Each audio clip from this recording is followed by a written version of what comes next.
So having talked about the length of the club shaft, we're going to move on to talking about the lie of the club head.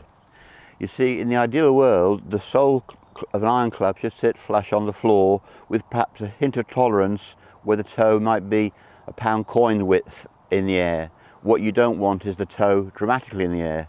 So that being said, we need to understand that the length of the club we discussed earlier, we've now got to fit on a head that is the correct lie. And the lie angle is the angle between the shaft and the club head, particularly the leading edge or the bottom groove. So that's your lie angle.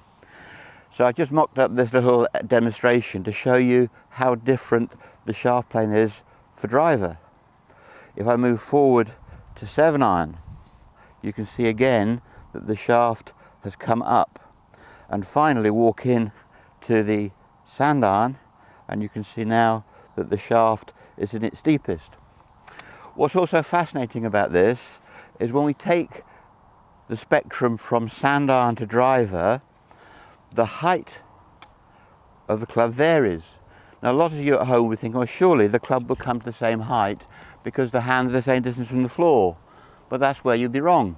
And I was wrong for many years until Alex Hay, the great coach at Woburn, he explained to me that the wedge has, although the most upright plane, the handle is lowest compared to the driver where the handle is highest.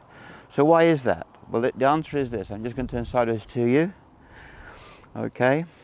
And what you can see is that the driver, I don't lean very far. With the 7 iron, I lean more. So my hands are dropped. And with the sand iron, I lean the most. So you can see that as the body angle changes from upright to driver to 6 iron to wedge, the height of the hand changes. So now we've got an important marriage between the length of the shaft and the lie. And we also have to understand that the wedge, which is the shortest, the hands are the highest, 6 iron medium, and driver even higher. You can see that angle there.